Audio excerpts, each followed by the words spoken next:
Hello, you wonderful people, and welcome to another episode of Super-Fanta-Fi. This being a show about TV shows of the supernatural, fantasy, and or science fictional genre. For today's episode, I'm going to talk about the latest episode of From. A lot of really interesting things went down in this episode, so let's break it down. So obviously, we're picking up in the aftermath of Sarah passing out, and you know she had to feel a little weird being back in the clinic, considering she got 3 people killed, 1 directly, 2 indirectly, while still directly. So you know she had to feel weird being in a clinic. But that's also why she didn't want to be around her brother. She was telling like Christy, like, no, I want to see him. He's just worried, so just tell him I'm asleep or whatnot. It's like, because she knows what her brother's gonna say. Like her being back at the scene of the crime too. He's probably made sure not, like, it's like, right, you go to work, you come back. It's just because he wants to keep an eye on her. He's kept this secret this entire time to himself, but he's worried because anytime she's not around him, and he's worried like, okay, something's going to happen, maybe something's wrong, maybe this has something to do with the fact is that those things have gotten inside your head telling you to kill more people because it's going to be our way home.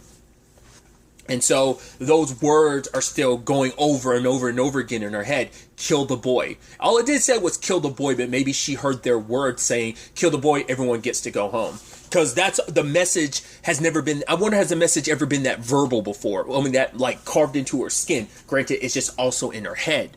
So the question also becomes, this place has an impact on you. Like, is it really the monster speaking to you? Is it the place? Like, are the monsters a byproduct of, is the place the actual terrible thing and the monsters are just a byproduct of that? Or I mean, that's what I think is going to be a general thing going forward of understanding the rules of this place, like how it fully operates, like what it all means. Like Jade's trying to figure it out, and so is Jim and Tabitha.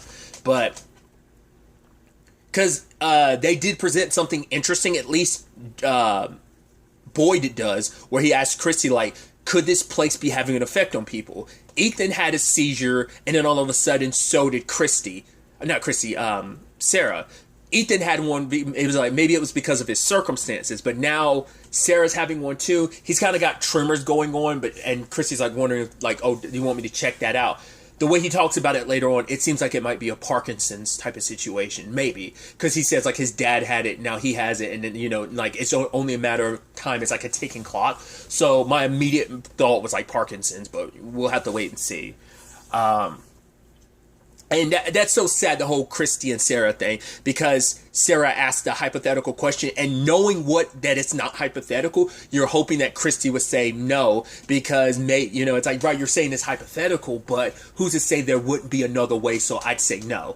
Maybe, and I think Sarah, she was already going to do this regardless, she just needed the push in the right direction to do, not the right direction, but she just felt like if she could get the okay from someone that, right, doing a little bad is okay if it justifies the amount of good, because she'd be able to go home, her brother would be able to go home, everyone would be able to go home, then it's not as bad, because that good outweighs the bad.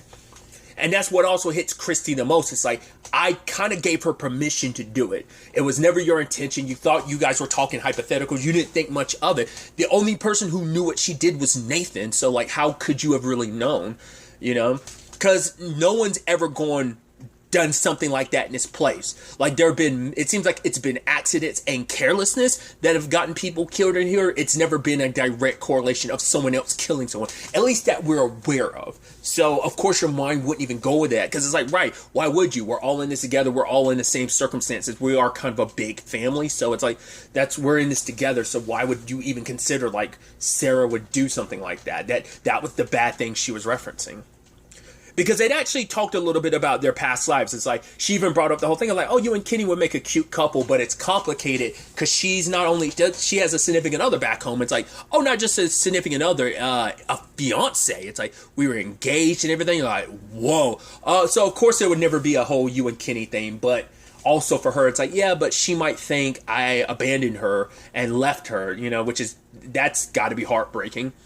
Because I don't know if Christy's ever talked about how long she's been here.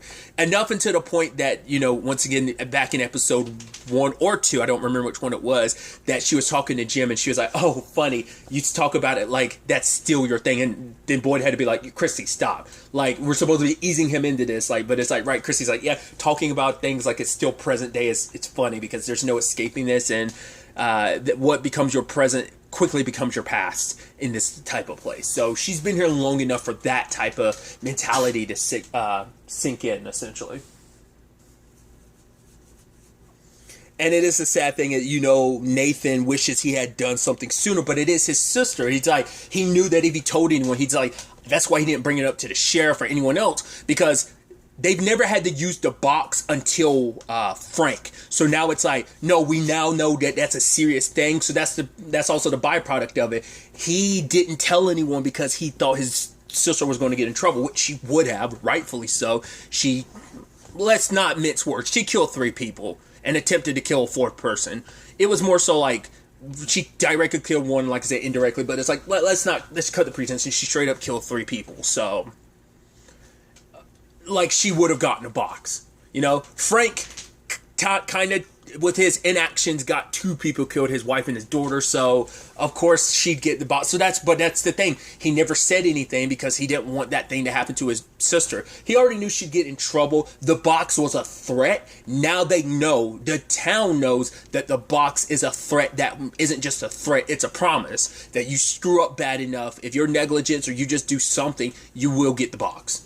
You will be put in a box. So it's no longer just a threat. It is a likelihood if you screw up. So, or not just a likelihood, a guarantee if you screw up. So he thought he could talk to Father Cahardy, and it's like, right, you're a priest, so anything I say stays between you and God. And he was like, you should have came to me sooner, Nathan. So he was trying to give Nathan some leeway. They would have probably brought Sarah in. They probably would have talked to her to really understand why she did what she did.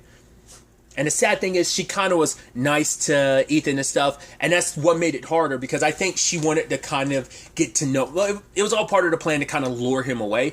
I was glad in the moment Tabitha was like, no, I'll go with you. I'm like, yeah, it's not going to be that easy to kill him. But the moment she's like, yeah, you might want, there's a place to hide in a barn in case you don't have your talismans around yourself, because there are places to hide around here. And the moment she led her into the barn, I'm like, yeah, it's going to be a trap. But she's like, right, Tabitha, I'm doing this for your sake and everyone's sake. And it's like, Ethan, you're going to be a hero, just like the person out of your stories. Like, this is only going to hurt a little bit. But luckily, Nathan showed up to stop her.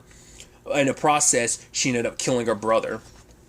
Which is sad, because in her mind, it's like, right, I just got to kill one more person, which that you did kill one more person. Sadly, it was your brother, but it's going to be probably like the voices are going to be like, no, we told you to kill the boy, you killed your brother. It's like, that doesn't count. So I'm curious, will she still try to kill Ethan, I keep doing that, later or not? Or is it just kind of like, because there's no way she's getting back into town. She'd have to sneak back in it, but everyone's going to be on high alert for her. But also not really, because it's like, right, we bring her back, it's handled. And if she doesn't come back, it's still handled. She's out there with no talisman. Like, unless she can find a place that has a talisman, she better just like try and survive on her own until dawn, because it's like, there's no getting around this place. So she's kind of as good as dead, but maybe they'll keep her alive just because she's a useful weapon, because it's like, no, we need you. We need someone who can kind of move about in a day when the monsters can't do what they want to do. So that's why I'm like, is there someone in charge of this? And like, is there one head honcho monster? Is this place itself kind of a sentient being? Like I said, are the monsters a byproduct of whatever this place is or not? But that is the thing, because for Sarah, she talked about it a little bit, that she had like a significant other back home, but that was done with just because it was like, it wasn't good for me. So some of the conversation made me go, like, because she said like, right, I wasn't in a good place. So I was like, so how much of this is actually the monster speaking to her, and how much is actually just in Sarah's own head? Like, that's why I'm wondering, like, is that why her brother's so protective of her? Because maybe she has like episodes of like, maybe like there's something mentally up there. So it might not just be the monsters. Maybe she is hearing and thinking all this stuff, and maybe her brother thought like, no, it's all under control. It's come and gone throughout her life, and maybe being here just aggravated it, and it escalated until the point it is now. But obviously, it's like, at the end of the day, she killed her brother. He was just trying to stop you for doing something bad. And in the process, she killed the only family she had here. Because Nathan was the only one defending her, too. So killing him not only crushes her, just knowing like, right, you killed the only family you've got here, because to the outside world, you're dead. So any family you might have on the outside thinks you're dead. Now your brother's dead. The entire town knows what you did, so no one's going to take you back. I wonder how much did they explain that she did? Like, because I'm assuming Nathan told him everything about the clinic. So, because it's like, right, because even Nathan didn't know about the whole Ethan thing. Just knowing like, right, she did something terrible like that, we might need to like lock her up for a little bit till we figure out like what's going on here. So I'm assuming Father Cautry ended up telling Boyd everything. They didn't explain anything to Jim and Tabitha, but Jim's just more so pissed. It's like, you're acting like this is a big family, and the fact of the matter is something that happened like this. Because it also plays into that thing of like, yeah, everyone acts like this place is normal, and then crazy shit like this happens to smack you in the face, but like, no, this isn't normal, you know? But once again, that's how everyone rationalizes it, how they keep themselves sane. But for Jim, it's just like, no, this place is garbage, this is bullshit. Like, my family's threatened because of all of this, like... It's like, no, like, if it ain't Victor, now it's Sarah. He's definitely going to be very hesitant around Victor now, because it's like, oh, Victor rose up around my child, and now someone else is coming after my child. It's going to make you feel a certain way about this place, because it's like, why does my son suddenly have a target on his back? Granted, Victor doesn't have ill intent. He was just, you know, connecting with Ethan because there is a similarity between their circumstances to some extent, so... Hopefully Ethan doesn't become the new Victor in the sense of, oh, your entire family and everyone else here dies and you're kind of left alone. It could be a possibility, and you have to grow up like that. Hopefully that's not the case. Because it's interesting, Ethan, well, it's mainly Jim and Tabitha's thing, but he involves, well, Tabitha and Ethan in it, but it's the whole asking questions thing. First question on the board is, where are we? And so it's like, right, let's keep asking questions, and that will potentially help us figure stuff out. And there was one question that Tabitha didn't want to ask because she's like, I don't want to know the answer to it. And I was like, is that what I think? Is the question what I think it is? And it totally ended up being what I thought it was. Are we dead? Because it's like, did we survive the crash? Like, is this supposed to be like purgatory or limbo, or is some form, I would assume more like purgatory. Like, did we not survive the crash? Are we actually here? Are we here because this is like some afterlife type of thing? So that is the question. Because especially in this episode, they reference Schrodinger's, I'm butchering it, the whole cat thing, you know, Schrodinger's cat. The whole thing of like, right, when you put the cat in a box, to everyone on the outside of the box, the cat's either alive or dead and you don't know. Because, Jade ends up going to the bar, and the bartender dude, who apparently like minored in like philosophy, threw that out there, and he says that they are all the cats, the town itself is the box, and to everyone else they're wondering like, oh, simultaneously are we dead and alive, because they don't know which. So to everyone outside, we're that. So it's like, cool. You want to figure out, because Jade keeps saying like, right, we're in a paradox, that this place is a maze and that everyone's just enjoying the cheese that's been laid out for them. So it's like, cool, if you want to, you want to be so smart, you're so great with computers, Jade, fix the radio. And that's where he's going to start.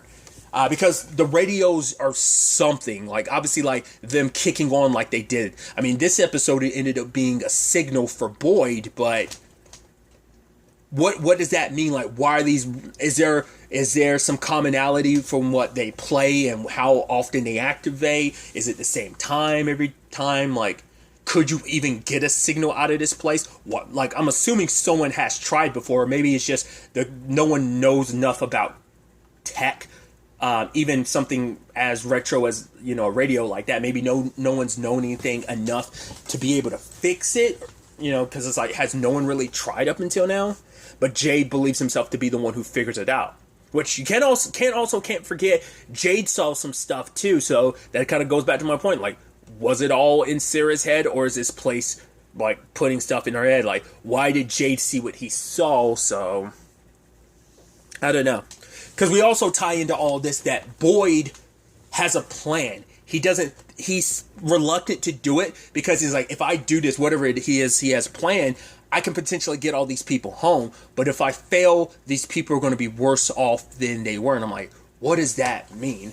And so he was asking his wife for help because it seems like she was the main one that was all about the hard choices. That, you got to make a big swing. And he's like, what I have planned is going to be the biggest of big swings. But it could, like, if it could either succeed or it could super, super fail. And everyone's going to be worse off for it. I'd assume it had to be something like dangerous where, like, they don't utilize, like, it would be something where it's like you have to put yourself in danger. Like maybe he's planning on having everyone come together and make a journey, like a trek that they have to survive as a giant group, put themselves in an unfavorable position. Like maybe he's thinking something along the lines of, we need to, because has anyone tried to actually leave the town at night is what I'm wondering. Well, because that's why I'm wondering, like, could it be him trying to make everyone travel a pilgrimage while at night? Because it's like, when it's the most dangerous because those things are going to be out. But maybe this place's rules work a little differently at night. Maybe that's what he's thinking. Like, what else could he be thinking that would be that? Like, that seems like the only plausible thing that's so dangerous. But maybe there's just something I'm not really thinking about. That could be a potentiality that he's got rummaging through his brain. I think it's also interesting too, and I'm wondering why that is. Why is Abby is her name? Why is her grave all the way out there? Why isn't she with the rest of the town? That's interesting. Because you can't say like, oh, it's like the graveyard in town is full. It's like, it's not. Because they keep burying fresh bodies there. So it's like, why is her body way out there? Is that where she died and didn't want to... That doesn't... Does she get like a special grave, or why is her grave all the way out there? That's so fascinating. Because even Colony House, Victor's digging graves near Colony House at the end of last episode. So why is her grave all the way out there? Like I said, I assume it might be just a thing of maybe I guess he didn't want a grave that would be a constant reminder, so he needed it far away. So he has to kind of go out of his way to visit that grave. Once again, her death is... her sacrifice, as Father Cardi put it last episode, I'd assume that it has to correlate in some shape or form to why Ellis is living in Colony House while Boyd is living in town. Which, speaking of Colony House, this episode, Julie was writing her list of all the people that are probably worried sick about them. Like, oh, my grandparents, my friends. And it's like, right, it's got to be hardest for them because they don't know whether we're alive or dead. And even where Fatima and Ellis were like, because even once again, she said like everyone makes their list, and so when she went over to Ellis, she was like, "Yeah, I think we need to take Julie out because she's making the list." And it's like, right, it's everyone's process. Like it is a thing of like it happens over and over and over and over again. So eventually people get to the point that it's like, right, yeah, they gotta. It's like, yeah, once you've reached to that point of the your process of processing everything that's happened. So when you get to that point, it's like, yeah, like this is kind of around that depressing territory that it's like, right, you start thinking too much, and this is where things really start hitting you. So. So they have their little spot where they go to, it's almost like a little lake that's like, right, let's go here. And it just close your eyes and it almost feels like you could be anywhere. And even Julie's like, how are you so positive? And Fatima talks about a story about her father being a cleric, not cleric. No, what's it? Yeah, I think it was like cleric in Iran. And that it was at a point in time where being one wasn't a good thing. So that's why I was almost like, when later on, like, cause we never really got a reason for why what happened to her dad. Is it just because it's just like it's just a thing of there doesn't need to be a reason because they were terrible people that decided to kill her father. You don't need a reason beyond that. Maybe that's, and I think it just feeds into our point that, right, you could go anywhere in the world, not just here and find monsters.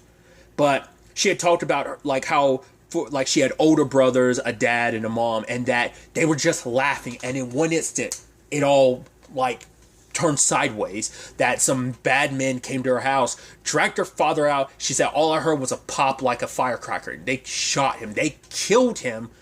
And it's just like, and that's the messed up things of life. Like you can be laughing one minute and then life could easily sideswipe you like nothing.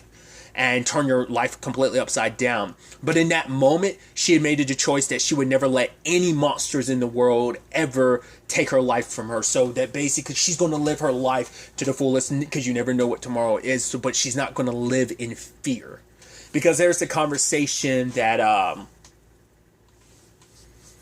I think Fatima was saying that, was it her or someone else that had that conversation this episode?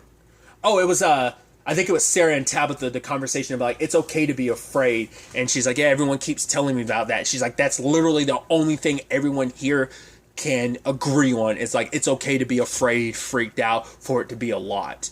So I think it's kind of that thing of, I'm never going to be bound to letting any monsters stop me from living my life, essentially. So I think that's kind of an interesting thing, and I think it's an important thing for Julie to hear now, and I think it might be an important lesson for her to keep in mind going forward. But it's definitely going to be interesting to see where things kind of go from here.